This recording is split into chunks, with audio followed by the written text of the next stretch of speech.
뼈 건강을 위해서는 제일 먼저 챙기는 게 칼슘이잖아요. 그래서 우유도 마시고 멸치도 먹고 이렇게들 하시는데 사실 뼈의 구성 성분 중에 제일 많은 것은 칼슘이 아니에요. 뼈 건강을 위해서 중요한 영양분 4가지만 딱 꼽으라고 하면은 첫째가 칼슘이고요. 두 번째가 콜라겐, 세 번째 비타민 D고요. 네 번째는 비타민 K죠. 그래서 제가 골다공증 환자분들한테 제일 많이 권하는 채소가 있는데요. 그게 입니다. 영양소가 모두 골고루 들어있기 때문에 챙겨 드시면 되는 거죠.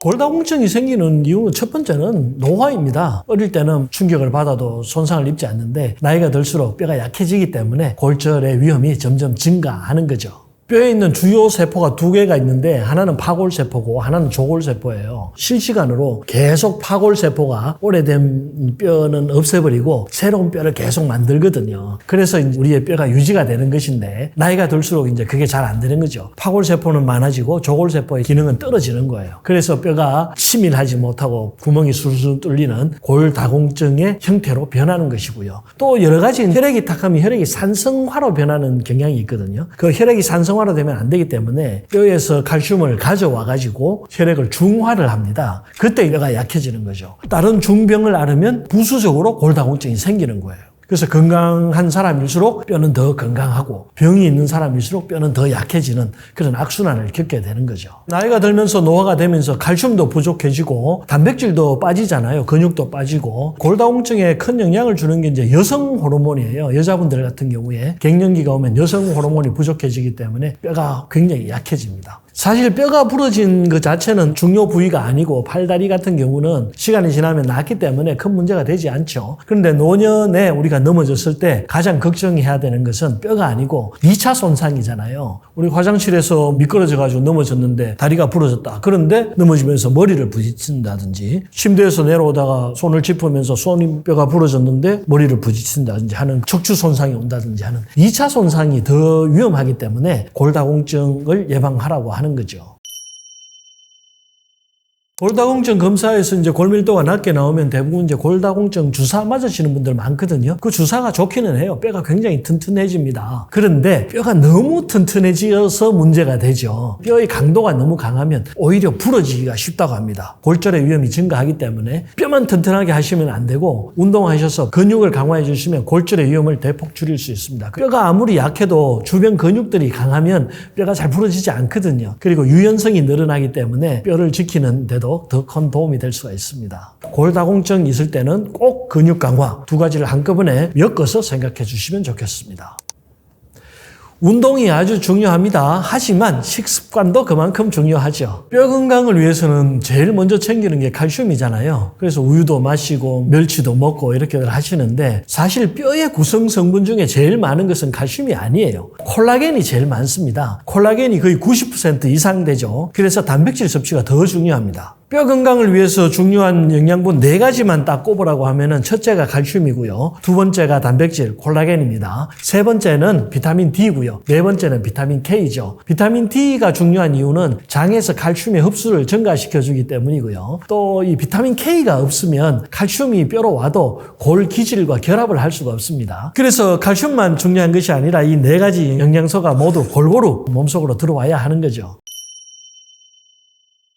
골다공증에 좋은 음식 중에 우유, 멸치, 치즈 이런 것들이 있잖아요. 그런데 우유는 소화가 잘 안 되시는 분들 많죠? 우유만 먹으면 배탈 나시는 분들이 있고 멸치도 또 비려서 안 드시는 분들도 있고 바다에서 나는 것들은 중금속 있다고 안 드시는 분들도 있더라고요. 그 다음에 치즈 같은 경우는 알러지 있으신 분들 꽤 많잖아요. 그래서 제가 골다공증 환자분들한테 제일 많이 권하는 채소가 있는데요. 그게 흰 목이버섯입니다. 흰 목이버섯에는 이 골다공증 치료와 예방에 필요한 3가지 첫째가 칼슘이고 두 번째가 콜라겐이고 세 번째가 비타민 D예요. 이 3가지가 한꺼번에 들어있기 때문에 나머지 비타민 K만 따로 챙겨 드시면 되는 거죠. 그런데 흰 목이버섯은 뼈 건강에만 좋은 것이 아니라 노화로 인한 인지 기능 저하 개선에도 도움이 되고 또 근육이 빠질 때 콜라겐이 풍부하니까 근감소증에도 도움이 되고 또 피부 탄력 개선하는 데도 도움이 되죠. 피부 탄력도 콜라겐이 필요하잖아요. 그래서 흰 목이버섯이 쓰임새가 아주 많습니다. 흰 목이버섯은 가래하고 기침도 삭혀주는 역할을 하거든요. 그래서 폐 건강에도 도움이 되죠. 골다공증이 있으면서 감기 자주 걸리시는 분들 흰 목이버섯 많이 드시면 좋겠습니다. 흰 목이버섯에 칼슘, 콜라겐, 비타민 D 들어있는데 비타민 K는 없죠. 비타민 K는 따로 섭취를 해주셔야 됩니다. 비타민 K가 뼈 생성에 굉장히 중요하거든요. 비타민 K가 뼈 성장에 필요한 단백질을 활성화하고 칼슘이 골 기질에 결합하는 것을 도와줍니다. 비타민 K가 없으면 칼슘이 뼈로 가지를 않죠.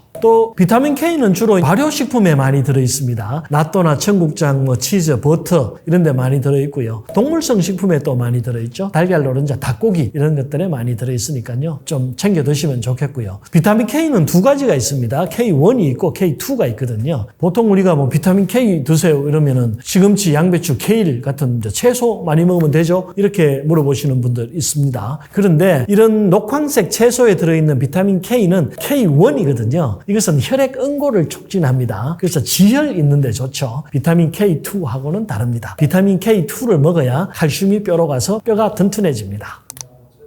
사골국이 뼈 건강에 좋죠. 사골에 콜라겐도 많이 들어있고 칼슘, 마그네슘 등과 같은 뼈 건강에 도움되는 영양분이 많거든요. 그런데 사골에 인 성분도 많이 들어있어요. 인을 과도하게 섭취하면 우리 몸에서 칼슘이 또 오히려 빠져나가 버립니다. 그래서 너무 오래 푹 고운 사골은 드시지 않는 것이 좋다. 뼈 건강을 위해서 골다공증 예방을 위해서 먹고 싶을 때는 뼈를 한두 시간 짧게 끓인 것이 좋습니다. 골다공증 환자분들이 꼭 피해야 할 음식 세 가지만 말씀드리면요. 첫째는 음주입니다. 술을 마셔야 됩니다. 술을 많이 마시면 칼슘이 또 몸에서 빠져나가거든요. 그리고 음주는 파골세포의 활동은 증가시키고 조골세포의 활동은 억제를 해요. 그래서 뼈가 만들어지는 것은 방해하고 뼈가 삭는 것은 오히려 도와주죠. 그래서 꼭 술 드시지 마시고 또 비타민 D의 흡수도 방해하기 때문에 뼈 건강에 가장 좋지 않습니다. 두 번째는 흡연이죠. 담배를 피워도 비타민 D 흡수가 잘 되질 않습니다. 그래서 술과 담배는 모든 질환에 좋지 않지만 특히 골다공증 있으신 분들은 피하시는 것이 좋겠습니다. 그리고 세 번째는 짜게 먹는 습관입니다. 염분이 증가하면 소변을 많이 봐야 되잖아요. 수분을 많이 먹어야 되고 그러다 보면은 신장에도 무리를 주지만 칼슘 배출도 증가하기 때문에 골다공증에 좋지 않다. 드시지 마십시오.